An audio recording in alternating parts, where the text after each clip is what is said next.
Here we have Leonie Mills, a research fellow at King's College, London. Leonie hails from Ghana. She studied at the King's College in London, Peace, Security, and Development in African Nations. And her focus is on the LGBTQ community. She is concerned about how government respond to this group and the barriers that this members of this group face. Welcome, Leonie Mills, 10-6 Life Factors. Thank you so much for having me. So I want you to expand on your research study and how you came about this topic, why it is so necessary. We don't want to take for granted that we know everything. So tell us. So, my educational history, I have looked a lot at politics, international relations, terrorism, conflict. And this is one of the first times when I've really been able to study and research things within an African society, my country, Ghana. And I wanted to look at the relationship that the governments have with its population. I wanted to look at the leadership, and I wanted to look at the ways in which governments are failing certain groups within the population. And currently in Ghana, there is a lot of homophobia. There is a lot of state sanctioned violence towards the LGBTQ community. And as somebody who looks at security, and security involves looking at human rights, how people are safe, looking at people's access to resources and government services. And I thought it would be interesting to combine the two and to really look at how the government are failing the LGBTQ community, but also how people in society are responding to that. But there's the added element of the importance of leadership and how leadership does have is able to actually change the way in which we interact with certain groups. Very interesting. How does you're saying that the way they're treated, LGBTQ community in Ghana, where does Ghana rank? Not necessarily in terms of number, but let me understand, or let our viewers understand in what does it look like in action or on the ground in Ghana for people who are identified within the LGBTQ community, the daily experiences that some of them may have. So I do just want to add that while I am researching this topic, I am not part of that group. So I'm still kind of an outsider observing. So I don't want to overstate the observations that I have made because they are still observations as they're not my lived experiences. But from the research I've done so far is in Ghana, any form of homosexuality or transgender identity, non-gender conforming is illegal. Now, Ghana hasn't actually put anybody in jail, like arrested. So, like people haven't been sentenced for 3 years or 14 years for homosexuality in a couple of years actually. However, people within that group are frequently targeted and harassed by the police and by other members of their community. Recently, and when I say recently, I mean last week or let's say a couple of weeks ago, Mm-hmm. 21 people who were gathering at a conference who were studying things to do with intersex identity and Mm-hmm. transgender were arrested and they were placed in jail for 3 weeks, but they were not charged because there was no evidence to charge them with because Mm-hmm. they were simply at the conference. Um, so that's kind of the day-to-day lived experiences that while you may not be imprisoned, you are actively discriminated against, especially if you are not able to conform to certain gender stereotypes. So if you are fortunate enough to be somebody who identifies as LGBTQ, but you are masculine passing or feminine passing, So people think you are a woman, but they wouldn't label you as a lesbian. Mm-hmm. Then you are able to move around in society. However, if you were a gay man and you were deemed as feminine, then people would have a problem with that. More so, there's also elements of class involved. As with most things, those who are rich in society can tend to avoid all of these harassments with the police and their community. But if you are poorer, it's likely that the police will abuse their power, arrest you, put you in jail, but then they can't formally charge you because it's not really a law that criminalizes it. So that's it. So it appears as if members of this community are living in a sort of a fear mode at all times because they're threatened with jail time, and that is hanging over their head, and their heads, not knowing when or when this will happen. So they're not able to live their life freely. Do you know if there's any non-governmental group externally, like from outside, like for example, part of the UN, United Nations Security Council, that is in Ghana, possibly trying to negotiate for this group for the, because this is considered to be human rights issue. Do you know of any group at all? Um, you would be considered an ally. You're saying you're an outsider, but the fact that you're taking this on, not necessarily being part of the group. And I do appreciate what you said. You don't want to speak of those lived experiences because you're outside, but you consider them to be an ally. What do you know then of other individuals or groups that are part of this coalition of allies then trying to help this group live normally? Yes, so within Ghana, there is a group called the Silent Majority. There's Mm-hmm. also a social media campaign which is headed by LGBT rights in Ghana. So there are groups within Ghana who are actively trying to make the situation better. In terms of externally, I'm not quite sure of like any UN groups. I do know, however, that certain ambassadors and certain Western leaders have made comments. So I think there was an EU ambassador, a Dutch ambassador. There's also been reports with the US and also the UK who make comments and try to apply pressure and say, your track record on LGBT rights, human rights is not great. We Mm-hmm. would want to, nobody is, well, as of now, the main call is not for even equal marriage. It's just for decriminalization and, acceptance. Mm-hmm. And received a lot of pushback from leaders in Ghana, especially religious leaders and political figures who say that, they have sovereignty. And these external leaders from the EU, from, Mm-hmm. the US and the UK shouldn't be meddling in the societal affairs of a country because they have the power and they have the sovereignty and they have the rights to decide what is best for their citizens. And they think what is best for their citizens is to not be accepting of LGBTQI people. So, in terms of external groups, it's very tricky because there are groups in Ghana who are on the ground doing the work. Um, but externally, there have been voices and they've been applying pressure, and the government always pushes back.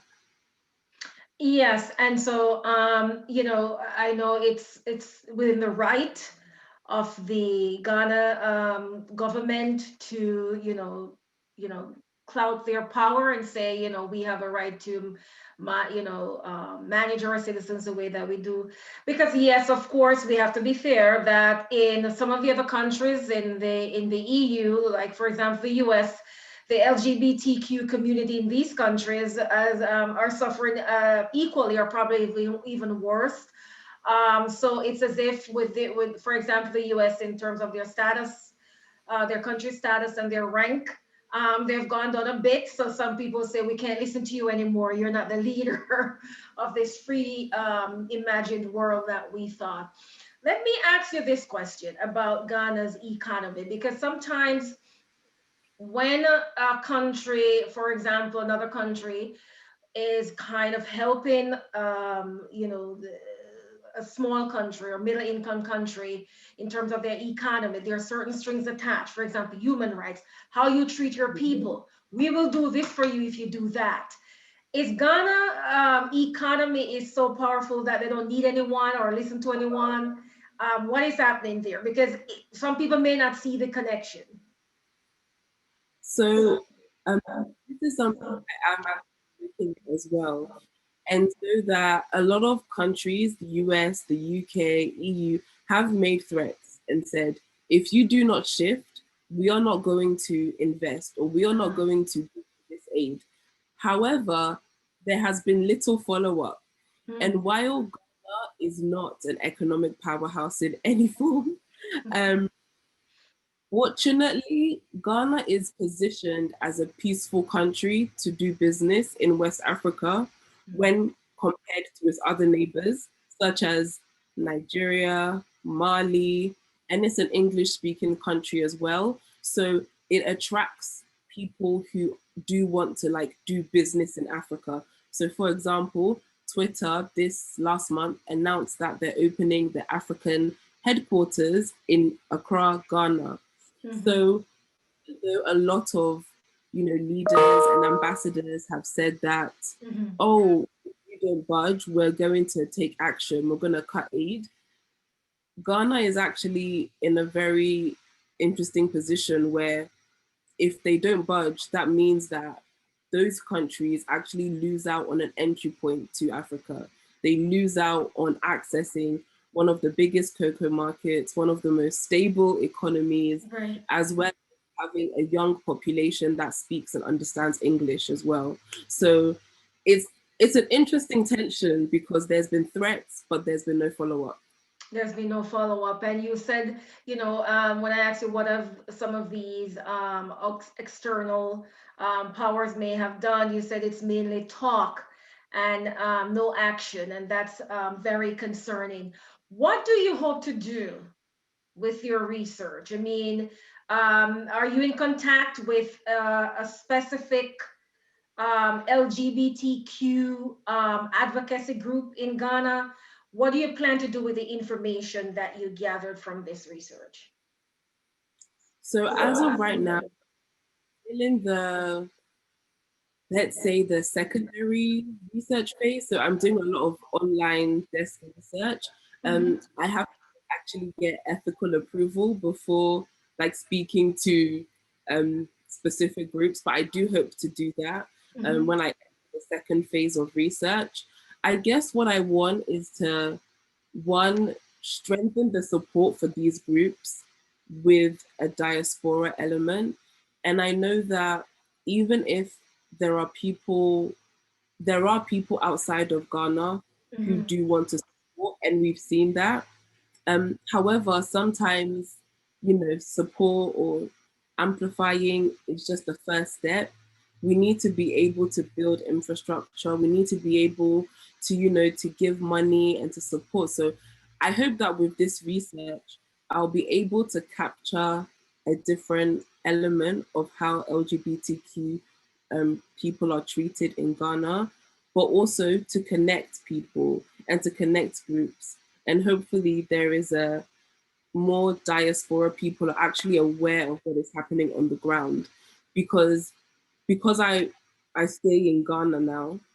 I know when something has happened, when people have been arrested, Hmm. when people have been facing discrimination. However, unless it trends on Twitter, people outside of that country will not know. So I Exactly. hope that will just be a way for people outside that country to access the information about what is happening, but also how they can support and who they can support, where the money and the resources needs to go to. Very, very interesting. You even went as far, you're also involved in some type of advocacy work. You created a platform called the African Youth Security Network. Describe that and let us know if it has anything to do with your research or the kind of research that you're doing with that specific group. or what is your target population with that? So yes, the security network. Like I said, I have been studying security since my undergraduate. So in terms of a research topic, I find it very interesting. But what I realized is that within the African continent, a lot of security is one, done by old men, and two, done by from a very military point of view, as in they look at it in terms of war and conflict and terrorism and all of those traditional elements. And young people are studied, they're not involved, their voices are not heard. They look at young people either as potential terrorists or, you know, potential conflict makers, or they look at young people as victims of war because, you know, they now have no opportunities, there's no work, there's no economy, things have been scattered around them. So my vision with AYSN was to create a network of young people who are either interested or studied or just passionate about peace and security in their local context, and create publications and create information about what is happening in different African countries. I have a very African mindset in that there is so much we can learn from each other and there's so much we don't tend to know, because despite what you may think about what's happening on the African continent, a lot of the news is actually what's happening outside, like what's happening in America, what's happening in the UK, what's happening in Germany. So we would know about what's happening in France before we find out there's another coup that happened in Mali. Huh. And so far, we've been able to gather young people from about 10 different African countries, about 10 African countries here so far. And it's just refreshing to hear about what's happening in Cameroon, what's happening in Algeria, what is happening in Egypt, and to be able to create content that is for people, by young people about what's happening, you know, in their African countries. And the reason why there's a focus on security is because a lot of Africa is insecure. A lot of Africa is single, unfortunately, and insecure in whatever that means, whether that's in food production and agriculture, in climate change, or in the traditional sense of terrorism, or even in terms of financially insecure where the economy is crashing.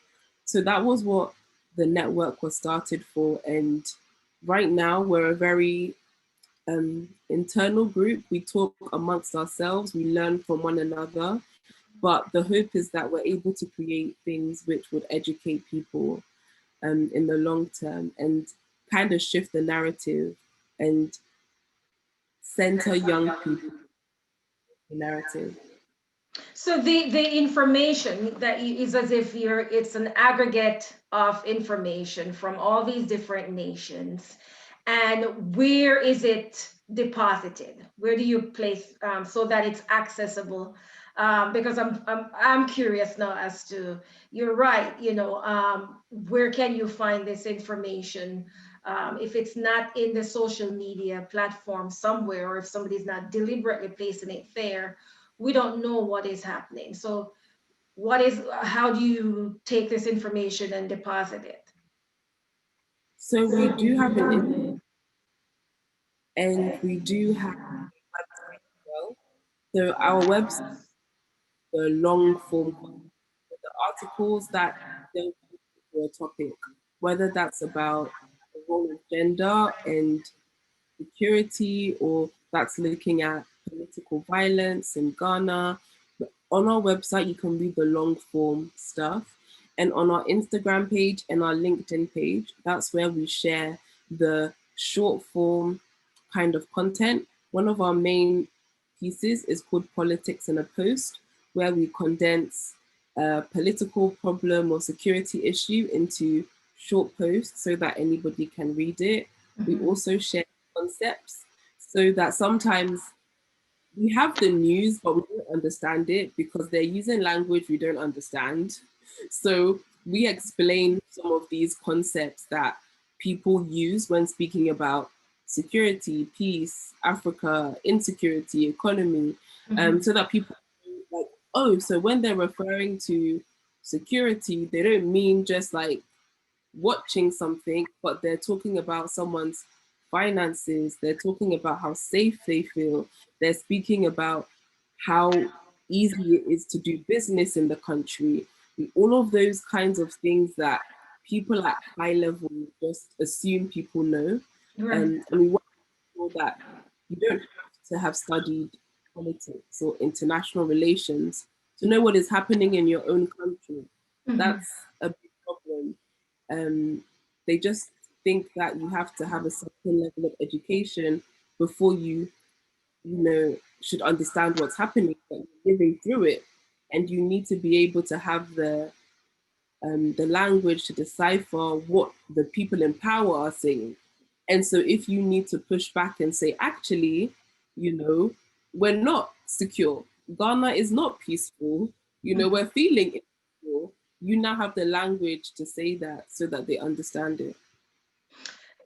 Fair enough, and we do appreciate when we hear these type of advocacy in action.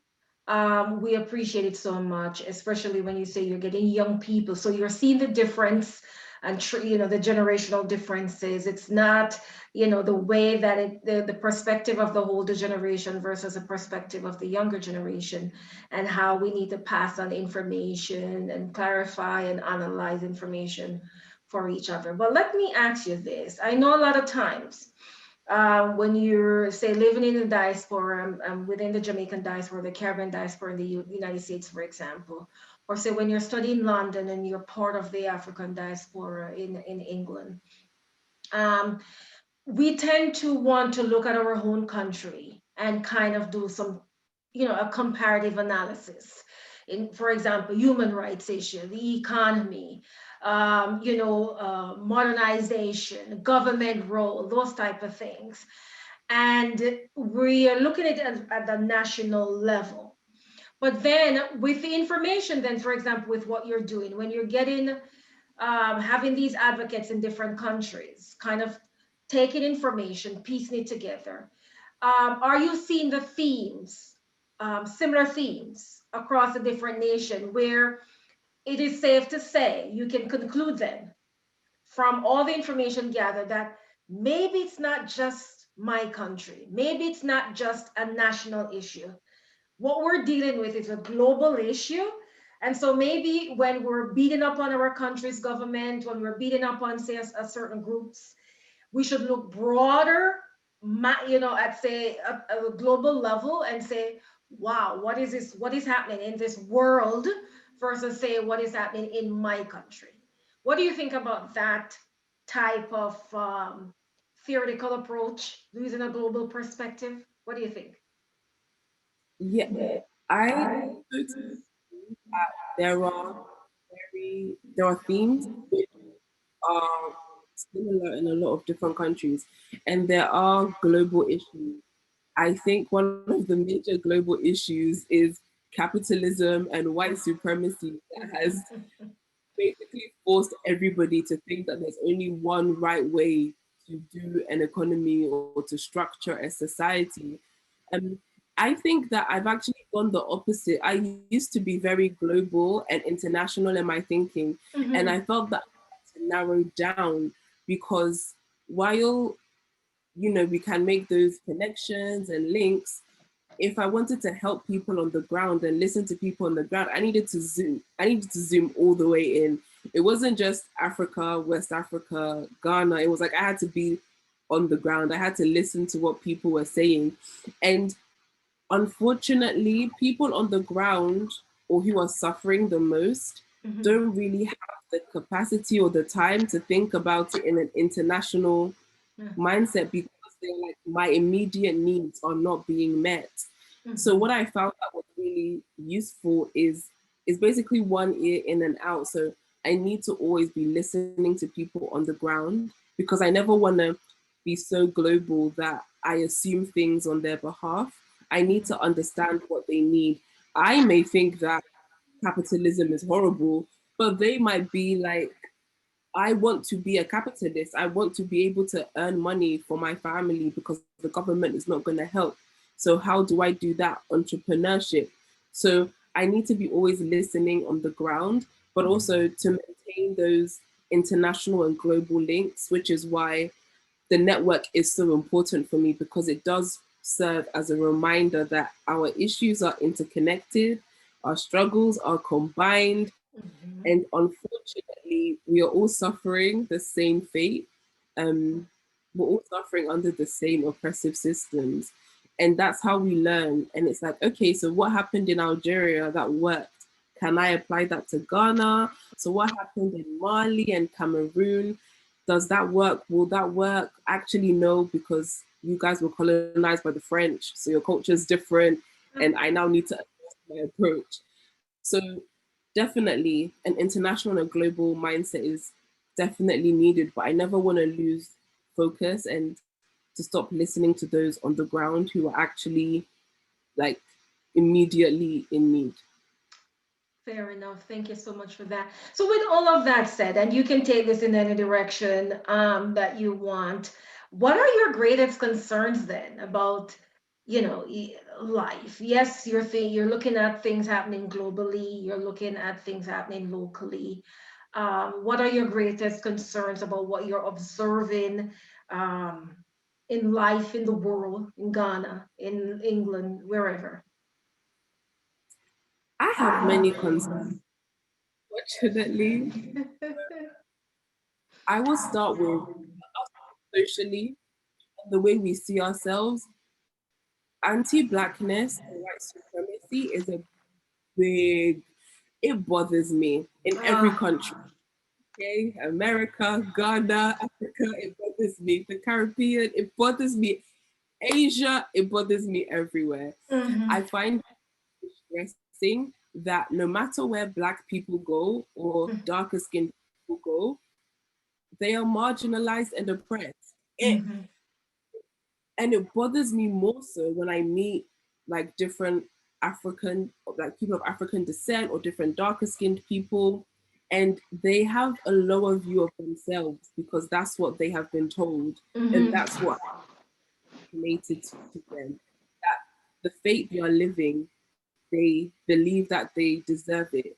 People who are actively yearning for lighter skin, whether that is through bleaching or pills or all of the ways in which that anti-blackness affects Black people globally concerns me. I would say that is my biggest concern outside of like structural things of corruption and war and stuff. Mhm. Mhm. It's it's saddening that realistically we have no place to go where we're not confronted with it. And people assume, in Africa, you're not a minority, you're the majority. People look like you. People don't discriminate against you based on your race, but colorism still exists heavily.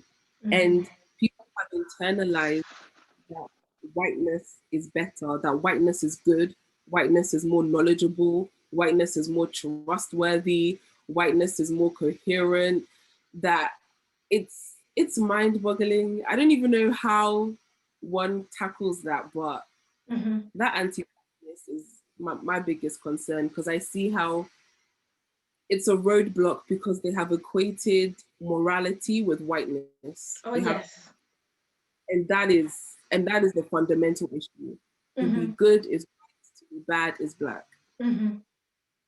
It is, I join you with that, and I'm glad you raised that issue because even in my native country, colorism. So even though the majority is African descent, colorism is an issue in Jamaica. And yes, the bleaching, it's a pandemic now at the stage of medical, it needs medical urgency, I should say, and it is painful. There's little words, there's no words to capture the depth, the range of this issue of the concept of whiteness, the ideology of it, and the social constructive damage that it has created. What Twitter or social media has done is also to shed the light on people who themselves are of African descent with dark skin, who, as you said, whiteness is now equate to morality, who thinking in their mind that they're being morally upright, tend to side with the concept of whiteness. And Mm. I'm thinking, if only they could step outside of themselves and be educated on this, that to recognize how the damaging mindset and this grasping and taking on this belief and kind of moving it forward for the other for the white group, and damaging the group that they're in, not realizing that um, the fact that this concept of critical race theory, let's talk about that for a minute. I don't know if you're familiar with that. Even in your writing, that may come up because you mentioned with the LGBTQ community class, if there's an issue, it can see some differences in terms of class. And I'm sure there's differences in terms of color, your skin color. So I don't know if you hear this new social media rap about critical race theory. And I don't know if you can make sense of it and kind of connect to what your concerns are. Mm. Critical race theory, from what I gather, it is a very American, it's very American ideology. Um, I would say when it comes to research and academia, there usually is a disconnect between the academics and like the general population. And what I have seen is that social media, Twitter especially, has been great in kind of reducing that gap between what the academics are doing and what everybody else is doing. And while it has been good for me personally, I've learned so much from like the Mhm. academic follow in terms of teaching me things outside of my curriculum and teaching me, new concepts and ideologies that the white curriculum just wasn't teaching. Sometimes it does hinder in that it's kind of a lost in translation where there is a specific purpose in which this thing was created for, and other people are using the language without understanding what it actually means. So that would be things like intersectionality and the way in which Kimberly Crenshaw created it for a legal framework to specifically describe the experiences of Black women, and people somehow calling themselves an intersectional feminist, and they're a whole white woman. And it's just like you've completely just appropriated the term. And I feel like that's what's happening with critical race theory, in that it was supposed to serve a very specific purpose in explaining things that had already happened from a critical point of view. Mhm. Um, Yet now people are seeing it as a way that, well, the right wing people at least, and the white people who are against it, are seeing it as a way that is like bashing the whole white existence. And it's like that's not what it is from what I gather. It was supposed to serve a very specific purpose in academia. So in terms of like critical race theory and the work I'm doing, personally, I don't explicitly use it. As I said, it's a very American concept, Mhm. and America tends to be a lot further ahead in race conversations in comparison to Yes. so I'm sure give it a couple of years, it will hit Europe. But in terms of being a critical theorist, I am a critical theorist, as in I critique the dominant ways of thinking. The dominant ways of thinking are ways that privileges whiteness and Eurocentrism and Mhm. masculinity. And all of those things are the traditional ways of thinking. And Mhm. I am a critical person because I do not follow those traditional ways of thinking.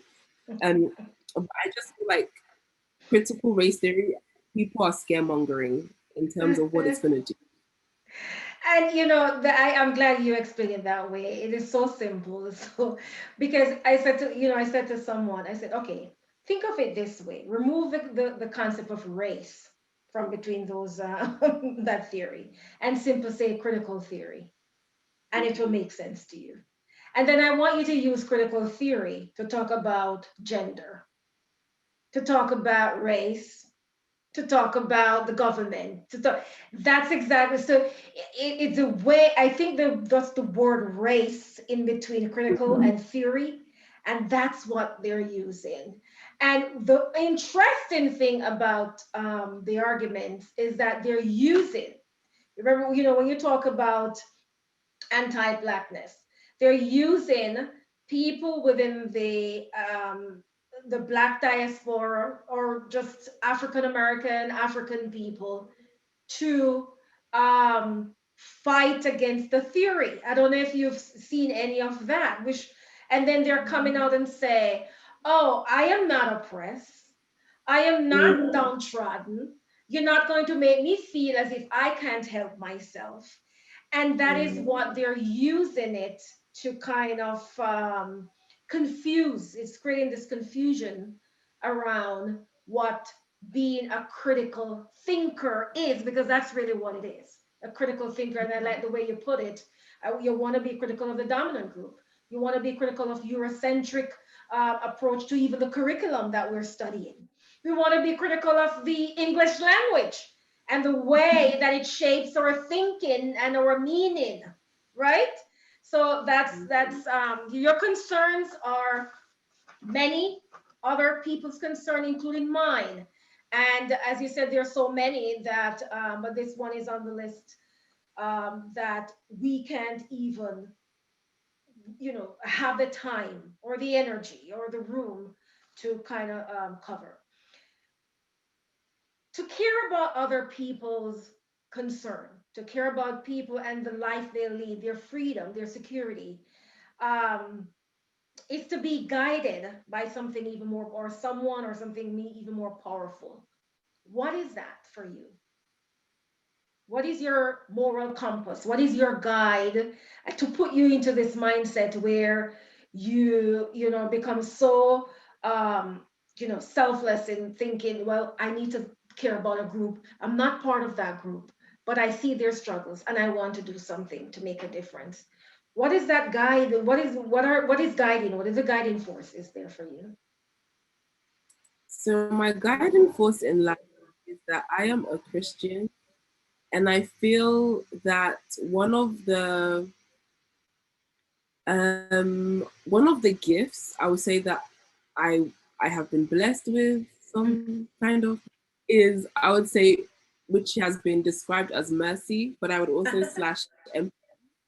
And I think I'm a very empathetic person, and for a long time I used to dislike it a lot because I would get sad very quickly, especially what I would study.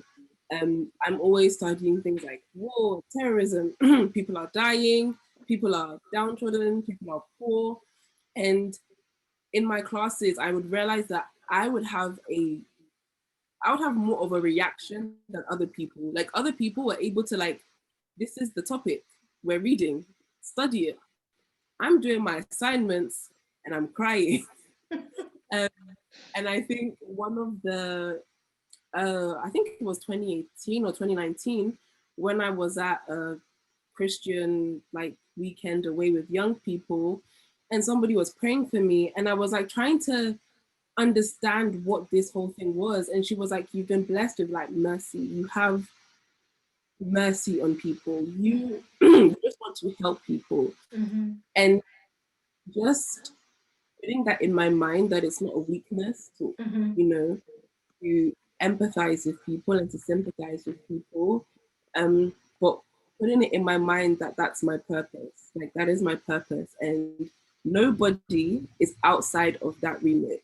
Nobody, no group, no Mhm. section, no religion, no section. Nobody is outside of that remit. So I would say that has been my moral compass, which I verbalized about 3, 4 years ago, um, which really helped focus me into not get distracted by other things or by things which would move me less, but let's say would give me more money. Because for a time, when I Mm-hmm. started uni, I was gonna work in a bank. I was gonna make Mm-hmm. money, but unfortunately, my passion is tied to my empathy. So if I'm not passionate about it, if I'm not feeling empathetic about it, I'm not passionate about it, meaning I can't do it. Mm-hmm. Very, if I'm not passionate about it, I can't do it. I get bored very easily of things I'm not enjoying or Mm-hmm. things I don't feel emotionally connected to. So that has been my driving force, especially more so in the last 5 years, and just Mm-hmm. continuously expanding and continuously seeing ways in which I can help people, my immediate people, my external people, my international people. Excellent. And so, yes, sometimes we need this greater power to guide us and to when you, for example, as you said, you're reading about all these terrible things that are happening in the world, and sometimes that human connection is important, but they may not get that understanding. You need more of someone that you believe based on the word in the Bible to guide you and to say, help me to understand all of this. Why am I feeling this way? In order to get up again and start all over. But I hope you don't think that having reacting to or open up your mind in such a way that you're sensitive or vulnerable to what has happened to other people, whereas someone may allow it to just simply bounce off them as if they're hardened on their surfaces. I hope you don't think that is something that is, you want to get rid of. That's something that is so wrong. I hope you didn't think that way. I did I did for a long. Not only is it draining, but it's time consuming. Mm-hmm. Like, and yeah, it's time consuming, and it is emotionally draining. And I wanted to be like my peers in school Huh. who the topic, write the essay, go.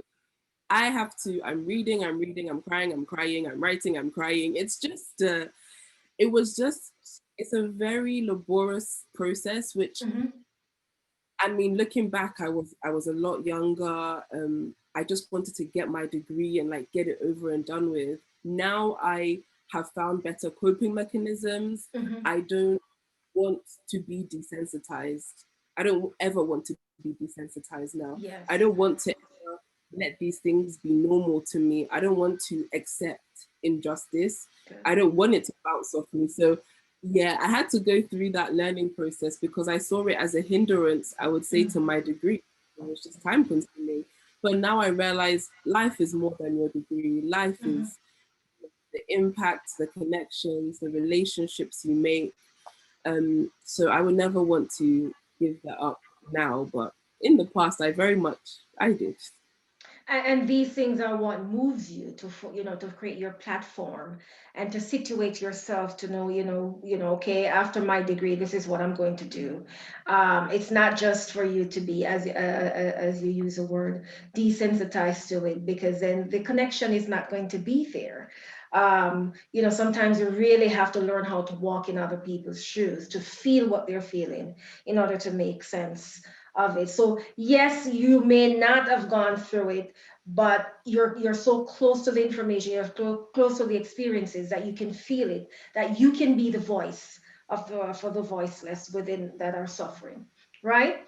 Let's talk about human compassion, because not that we're when we're empathetic towards other because we're considered Christians and you identify yourself as a Christian, and that it's not for you where you think that someone's going to walk all over you that way.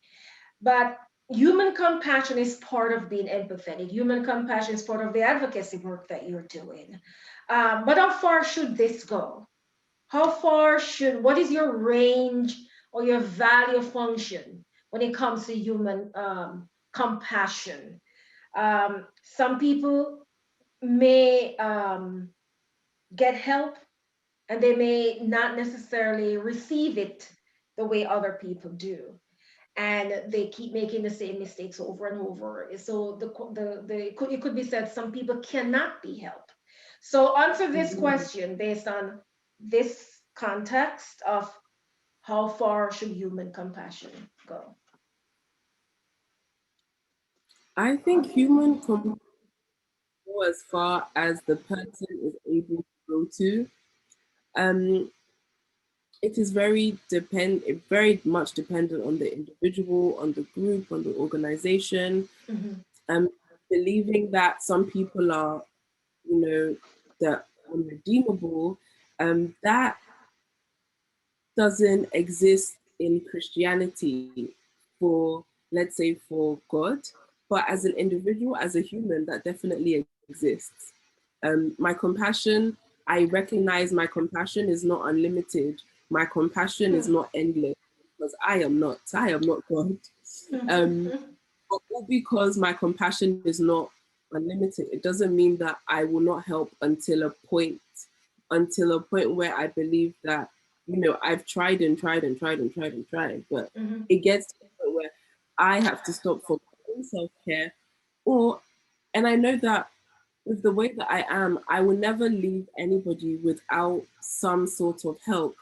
So whether it is because I've reached my full capacity, I may then have to point you in the direction of somebody else. Mm-hmm. And I think that it's the lack of people just want to cut people off and then be done with it. Yes. And even though those times, I'm sure there are very necessary because your own mental health and your own self care.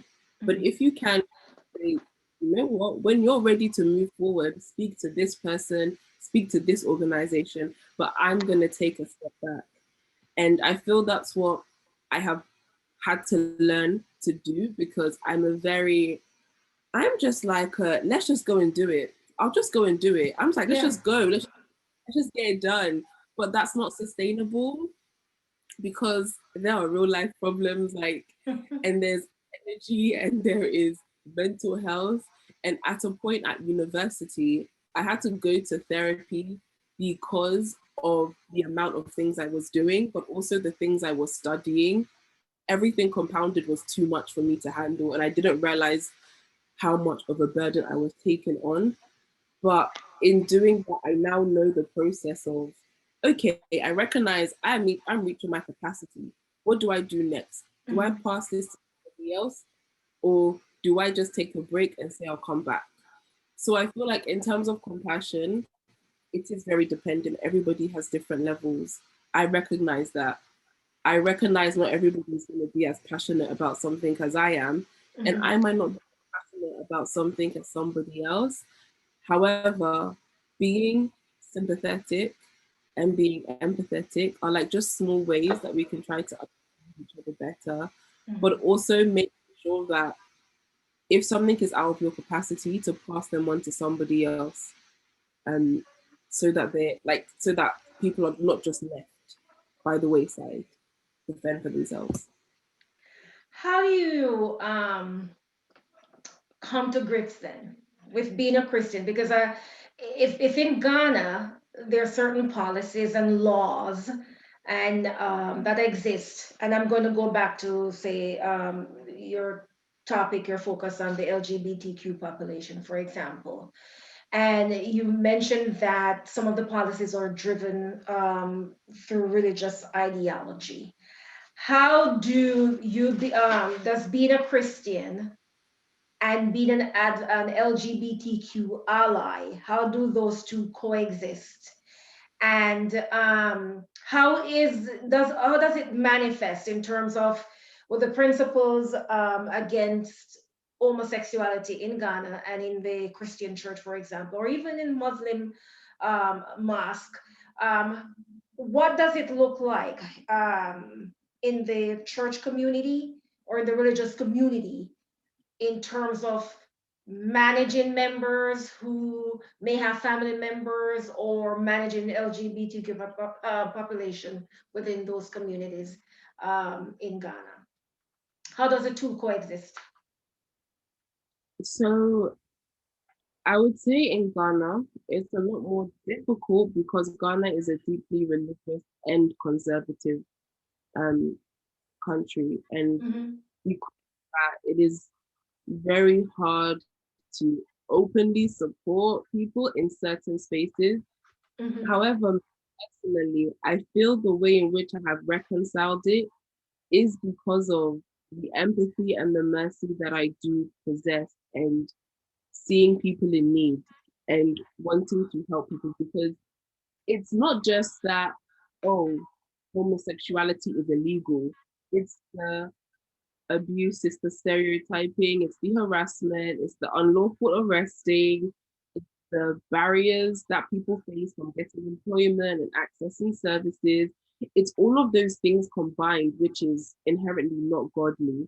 You Mm-hmm. can you can rationalize, I guess, if Christians want to rationalize, being against homosexuality, Mm-hmm. okay, but you cannot rationalize the violence that they're facing or the discrimination that they're facing. Mm-hmm. Nowhere in the Bible does it say that you must actively discriminate or hate upon people who are sinners.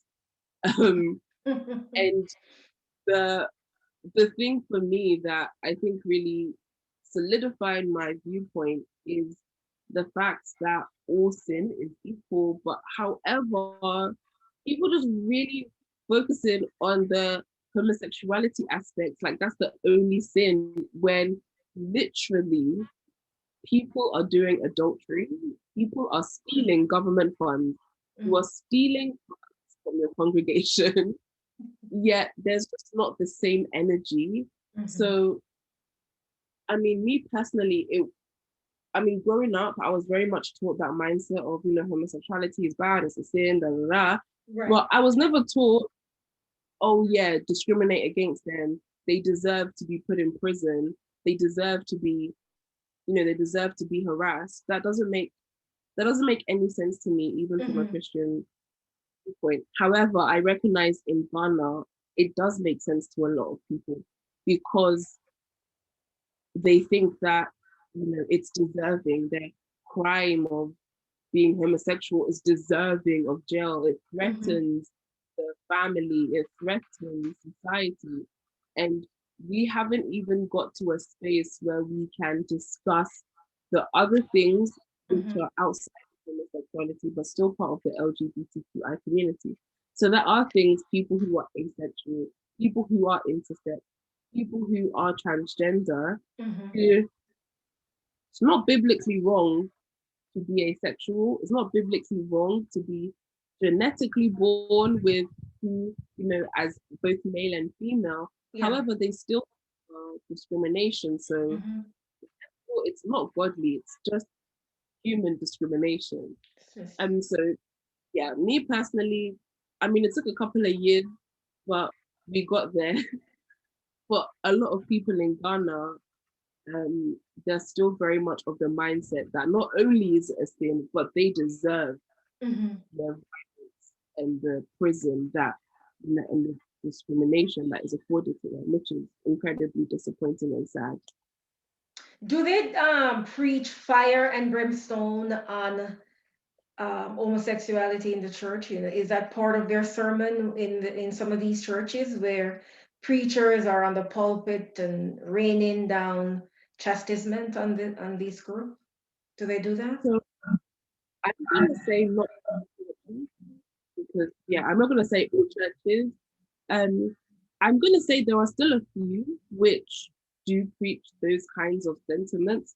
However, what I tend to find is they kind of put it in the same bucket as like perversions, like sexual perversions. It's kind of in that same, Okay. that same. So they might not actively say, if you're gay, you're gonna go to hell, but Mm-hmm. imagine it's like, oh, sexually perverse, Mm-hmm. kinds of, and that's what's gonna send you to hell. But I think that way of thinking is very, very, I don't want to say old fashioned, but Mm-hmm. I feel like there's a lot more of it back in the day. I Mm-hmm. think that teachers are becoming just a bit more aware of things. and Mm-hmm. would rather not talk about it at all. They would just not talk about it than be like, oh, you're gonna go to hell. So it's this underlying thing of like, oh, we don't accept it. Mm-hmm. We're just not gonna address it because if we address it, it'll get long. So we're just not gonna talk about it at all. No. Very good. All right, something lighter, and we're almost there at the end. So something lighter. There's a lot of talk. One of my dreams is actually to visit Ghana. It's still there, but there's a lot of talk, and you can confirm this for me, that there's a lot of Jamaican culture in Ghana, in terms of its music, in terms of its food, even the clothing, in terms of colors. Do you want to share anything about that? Yeah, I find I find Jamaica so interesting in how such a small population's impact is literally global. Like Mm-hmm. it is literally penetrated through all corners of the world, and it is it's actually amazing. But in Ghana, there is a heavy Jamaican influence, a heavy Caribbean influence. So there's lots of reggae artists, there's lots of dancehall influences in the music, in Mm-hmm. the clothes. Well, I would say dreadlocks are becoming a lot more popular these Mm-hmm. days, which is interesting for two reasons. Because there actually is a Rastafarian community in Ghana Mm-hmm. who who practice it as a religion, but then there are people who are just liking dreadlocks as fashion choices now. Um, in Ghana, you see that lots of women have like faux locks, and lots of men are starting to grow out their hair, especially the young ones, more so the younger people. Mm-hmm. But there is still this tension between the older generation and the younger generation of the stereotypes of Mm-hmm. people from the Caribbean.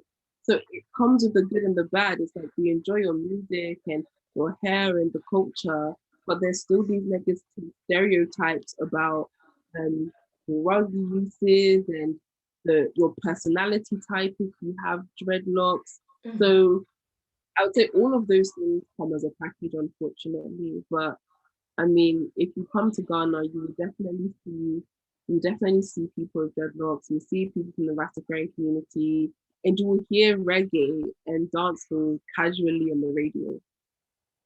Okay, we're glad to know. So, because I think some of our roots as Jamaican is existing in Ghana, and so maybe that's why there's this great, very strong connection. So we're at the end, and I just want to ask you this question. As I said, our nonprofit organization support the adolescent youth in school, caters to children and families, just to provide them with a lot of information, a lot of that can create this knowledge on how they can navigate life. From what we've shared and probably what you hope to share in future with your research, what should be the takeaway from what we discussed? What is your takeaway based on the things that we talk about? I would say my take to always be open to learning and unlearning. The way that I think now is definitely not the way that I thought 3 years ago, 5 years ago. And whether that's my opinion on anti-blackness, the LGBT community, or even my faith, that we are constantly growing and evolving, and to Mhm. never shut the door to learning from people who are from different walks of life or may not be in traditional roles. So always be open to learn and to listen from different types of people. And I feel like that's how you grow and evolve as a person, because we never know everything. We're constantly learning. So I would say that is my takeaway, to always be open to learning new things and to listening to different experiences. Leonie Mills, we thank you so much for sharing. It was very interesting. Thank you so much for having